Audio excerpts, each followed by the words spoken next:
만약 당신에게 반년치 생활비를 준다면 몽둥이로 100대를 맞을 수 있나요?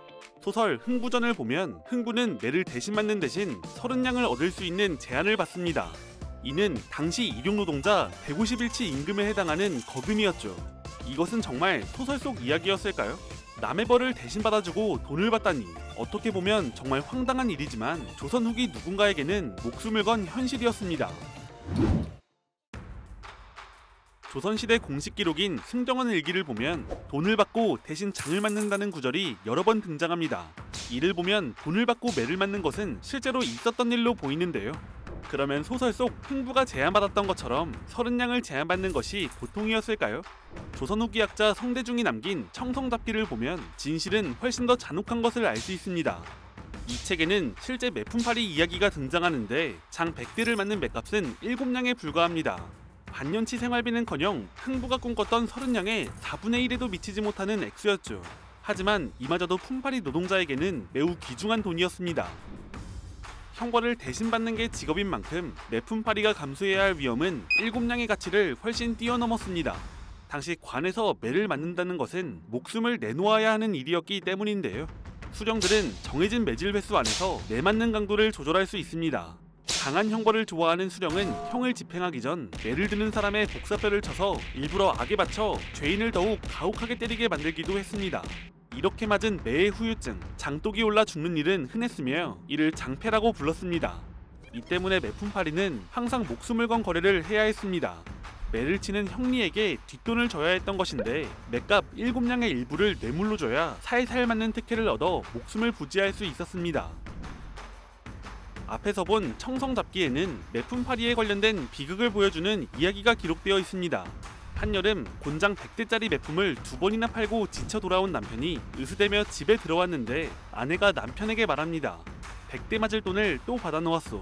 남편은 지쳤다며 거절했지만 아내는 술상을 가져와 그를 설득했고 결국 남편은 3번째 매품을 팔러 갔다가 장을 맞던 중 그대로 숨지고 말았습니다.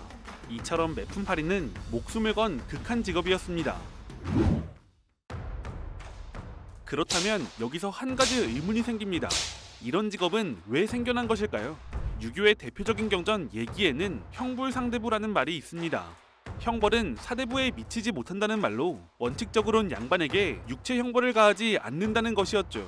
양반이 죄를 지었을 때는 벌금인 속전으로 대체하는 경우가 많았습니다. 죄를 지었을 때 굳이 다른 사람을 사서 대신 매를 맞게 할 필요가 없었던 것이죠.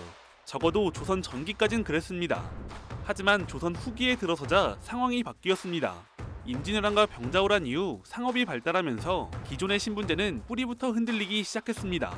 과거에 급제하지 못하면서 경제적으로 몰락한 양반이 늘어났고 상업과 무역으로 막대한 부를 쌓은 중인과 평민들이 생겨났죠. 이들이 부유해지고 가장 먼저 시도한 것이 바로 양반이 되는 것이었습니다. 이렇게 뼈대 없는 새로운 양반들이 등장하기 시작합니다. 문제는 이렇게 탄생한 양반들이 부패한 관리의 표적이 되었다는 것인데요. 조선 후기에는 지방관의 경우 돈으로 관직을 사고 파는 매관매직이 성행했는데 돈을 써서 부임한 관리들은 투자금을 회수하고 더 높은 관직을 사기 위해 돈을 긁어모으는데 혈안이 되어 있었습니다. 이들에게 돈으로 체면만 갖춘 양반들은 기존 양반들에 비해 가문 기반이 약했기 때문에 좋은 먹잇감이었고 억울한 누명을 씌우거나 이런저런 죄목으로 잡아들인 뒤 관아에서 매를 치겠다고 협박했습니다. 돈으로 겨우 얻어낸 양반의 체면이 산산조각 날 것을 두려워한 이들은 관리에게 막대한 뇌물을 바치고 매를 대신 맞아줄 사람을 구할 수밖에 없었습니다. 결국 매품팔이란 직업은 부패한 관리와 돈으로 신분을 산 양반 사이에서 생겨난 것입니다. 돈을 받고 매를 대신 맞는 것은 조선 후기에 생겨난 것이 맞지만 매를 대신 맞는 행위 자체는 이전부터 이미 존재했습니다.